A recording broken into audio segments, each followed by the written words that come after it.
السلام علیکم، میں سفیزہ مجد اسلام اور آج میں اپنی ویڈیو میں ایک کتاب لے کر آئی ہوں۔ کتاب کا نام ہے تذکرۃ الاولیاء حضرت شیخ فرید الدین عطاری، اور اس کتاب میں آپ کو جو پڑھ کر سناؤں گی ٹاپک کا نام ہے حضرت بایزید بسطامی رحمۃ اللہ علیہ تعالی علیہ کی معراج کی کیفیت۔ اعوذ باللہ من الشیطان الرجیم، بسم اللہ الرحمن الرحیم۔ آپ فرماتے ہیں کہ جس وقت مجھے تمام موجودات سے بے نیاز کر کے خدا نے اپنے نور سے منور فرمایا اور تمام اسرار و رموز سے آگاہی عطا کی، تو میں نے چشم یقین کے ساتھ خدا تعالیٰ کا مشاہدہ کیا۔ مجھے معلوم ہوا کہ میرا نور اس کے نور کے سامنے تاریک ہی تاریک ہے، میری عظمت اس کی برتری کے سامنے قطعاً بے حقیقت ہے، کیونکہ وہ مصفہ و مشفع تھا، میرے وجود میں کثافت تھی۔ جب میں نے اپنے نور و عظمت کے اندر اس کے نور و عظمت کو محسوس کیا تو یہ اندازہ ہو گیا کہ میری تمام عبادت و ریاضت میں اسی کا حکم نافذ ہے۔ جب میں نے اس کی وجہ پوچھی تو فرمایا گیا کہ جب تک ہم کام کرنے کی قوت عطا نہیں کرتے اس وقت تک تو کچھ بھی نہیں کر سکتا، کیونکہ فاعل حقیقی تو ہم ہیں، ہمارے ہی ارادے سے تمام چیزیں ظہور پذیر ہوتی ہیں۔ جب خدا نے میری ہستی کو فنا کر کے بقا کا مقام عطا کیا تو اپنی خودی کا میں نے بے حسابانہ مشاہدہ کیا، گویا میں نے اللہ کو اللہ کے ذریعے دیکھا اور اس کی حقیقت میں گم ہو کر گنگا بہرا اور جاہل بن گیا۔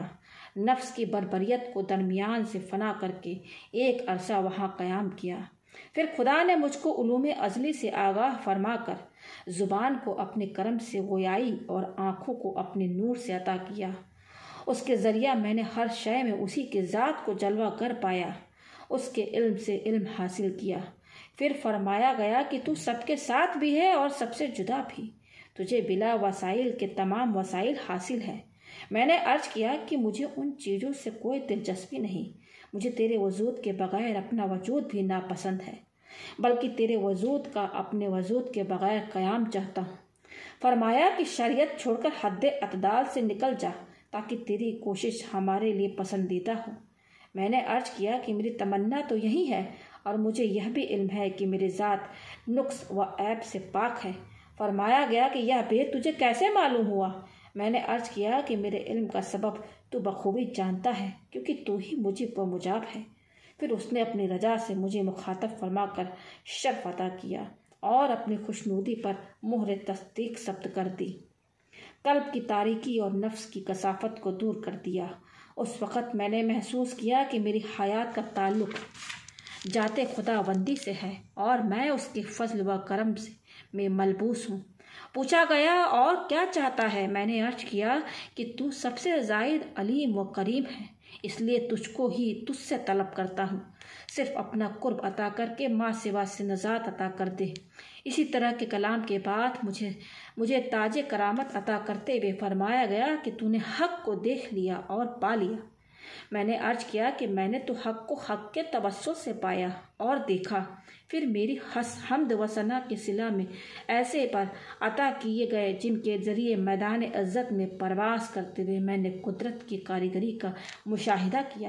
خدا نے اپنی قوت و زینت سے مجھے قوت و زینت بخشی اور تاج کرامت سر پر رکھ کر در توحید کھول دیا اور فرمایا کہ اب تیری رضا ہماری رضا ہوگی اور تیرا کلام کثافتوں سے پاک ہوگا اور تیرا ہمارے اوصاف سے وابستہ ہونے کا کسی کو علم بھی نہ ہو سکے گا۔ اس کے بعد مجھے اثر نو زندگی عطا کی گئی۔ مکمل آزمائش کے بعد دریافت کیا گیا کہ ملک کس کا ہے، حکم کس کا ہے اور صاحب اختیار کون ہے؟ میں نے کہا کہ تیرے سوا کسی میں یہ اوصاف نہیں ہو سکتے۔ پھر جس وقت مجھے نظر قہر سے دیکھا گیا تو میری ہستی فنا ہو گئی۔ میں نے صبر و سکون کا پیراہن پہن لیا، جس کے بنا پر مجھے یہ مراتب تفویض کیے گئے کہ میرے قلب تاریخ میں مشرتوں کا ایک ایسا دریچہ کھولا گیا اور لسان توحید عطا کر کے میرے قلب کو اپنے نور سے منور کر دیا اور اپنی صنعتوں سے آنکھوں کو خیرہ بنا دیا۔ اب میں اس کی اعانت سے بات کرتا اور چلتا پھرتا ہوں اور اسی کے کرم سے یہ حیات ملی جس میں موت کا وجود ہی نہیں۔ پھر فرمایا گیا کہ مخلوق تیرے دیدار کی متمنی ہے۔ میں نے کہا کہ میں تیرے سوا کسی کو دیکھنا پسند نہیں کرتا، لیکن اگر تیری یہی خواہش ہے کہ مخلوق میرا نظارہ کرے تو پھر میں راضی برضا ہوں، لیکن پہلے مجھے وحدانیت سے آراستہ فرما دے تاکہ مخلوق میرے اندر تیری صفت و حقیقت کا مشاہدہ کر سکے اور میرا وجود درمیان سے منقطع ہو جائے۔ پھر خدا تعالیٰ نے میرے خواہشات کی تکمیل کے بعد مجھے تمام عالم کے سامنے پیش کر دیا۔ جیسے ہی میں نے اس کی بارگاہ سے باہر قدم رکھا تو لغزش سے گر پڑا۔ فوراً یہ ندا آئی کہ ہمارے دوست کو واپس لے آؤ، کیونکہ وہ ہمارے بغیر نہ رہ سکتا ہے، نہ چل پھر سکتا ہے۔ پھر حضرت بایزید نے فرمایا کہ میں 30 سال تک وحدانیت کی فضا میں پرواز کرتا رہا، 30 سال فضائے الوہیت میں اڑتا رہا اور 30 سال فضائے یکتائیت میں پرواز کی۔ جب 90 سال مکمل ہو گئے اس وقت میں نے بایزید کو دیکھا اور محسوس کیا کہ جو عالم نظروں سے گزرا ہے وہ بایزید ہی نے دیکھا۔ پھر 4000 مراتب طے کرنے کے بعد اولیاء کے درجے تک پہنچا۔ جب خود کو نبوت کے ابتدائی درجے میں دیکھا تو یہ تصور کر لیا کہ شاید اتنا عظیم مرتبہ کسی کو بھی حاصل نہیں ہوا، لیکن غور و فکر کے بعد معلوم ہوا کہ میرا سر ایک نبی کے قدم کے نیچے ہے۔ اس وقت مجھے محسوس ہوا کہ ولایت کی انتہا نبوت کی ابتدا ہوا کرتی ہے، لیکن نبوت کی کوئی انتہا نہیں۔ اس مقام سے جب میری روح فردوس و جہنم اور ملائکہ کے مشاہدے کے لیے روانہ ہوئی تو وہاں انبیاء کرام سے صرف نیاز حاصل ہوا۔ میں نے سلام کیا، لیکن جس وقت میری روح حضور اکرم کے روبرو پہنچی تو دیکھا کہ آگ کے دریا میں ایک راستہ ہے اور نور کے ہزاروں حجابات درمیان میں حائل ہیں، جس کی وجہ سے میری روح دیدار سرکار دو عالم سے محروم رہ گئی۔ مجھ پر ہیبت کی وجہ سے غشی طاری ہو گئی۔ جب ہوش میں آیا تو میں نے دور ہی سے حضور کی خدمت میں سلام پیش کیا۔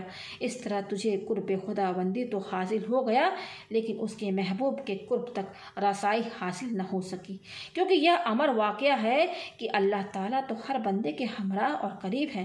ہر بندہ اپنے معیار کے مطابق اس کا مشاہدہ کر سکتا ہے، لیکن حضور کی زیارت اسی وقت نصیب ہو سکتی ہے جب لا الہ الا اللہ کی منزل سے گزر جائے۔ ہم پہلے بھی ذکر کر چکے ہیں کہ اللہ اور اس کے محبوب کی راہیں وہ ایک ہیں، لیکن زیارت محبوب کے لیے تابع نظارہ کی ضرورت ہے۔ جس طرح حضرت ابو تراب کے ایک ارادت مند نے اللہ تعالیٰ کو تو دیکھ لیا، لیکن زیارت بایزید کا حوصلہ نہ ہو سکا۔ پھر حضرت بایزید نے فرمایا کہ جو کچھ میں نے مشاہدہ کیا اس سے یہ اندازہ ہو گیا کہ جب تک خودی کا ازالہ نہ ہو جائے خدا کا راستہ ملنا محال ہے۔ جب میں نے سوال کیا کہ میں اپنی خودی کا ازالہ کس طرح کروں تو جواب ملا کہ یہ مقام صرف اتباع نبوی ہی سے حاصل ہو سکتا ہے۔ سبحان اللہ۔ حضرت مصنف کہتے ہیں کہ مجھے حیرت ہے کہ جو بزرگان دین وقار نبوی سے اس درجہ باخبر ہوں، ان کے اقوال سے لوگ ایسا مفہوم کیوں اخذ کر لیتے ہیں جس میں حضور اکرم کی تحقیر کا پہلو نکلتا ہے۔ جیسا کہ حضرت بایزید سے پوچھا گیا کہ تمام مخلوق قیامت میں حضور اکرم کے علم کے نیچے ہوگی، فرمایا کہ قسمیہ کہتا ہوں کہ میرے علم کے نیچے مخلوق کے علاوہ انبیاء کرام بھی ہوں گے، لیکن لوگوں نے یہ مفہوم اخذ کر لیا کہ بایزید نے خود حضور اکرم سے بھی زیادہ افضل تصور کر لیا، لیکن یہ مفہوم سمجھنا کی محمل سی بات ہے، بلکہ امر واقعہ یہ ہے کہ آپ نے اللہ تعالیٰ تک اس حد تک رسائی حاصل کر لی تھی کہ آپ کی زبان خدا کی زبان بن چکی تھی اور آپ کا قول حقیقت میں اللہ کا قول تھا۔ یہ بھی تسلیم کر لینا چاہیے کہ لیوائی اعظم من لیوائی محمد یا سبحانی ما عظم شانی جیسے کلمات آپ کی زبان سے نکلے، لیکن در حقیقت خدا تعالیٰ نے آپ کی زبان سے گفتگو فرمائی تھی۔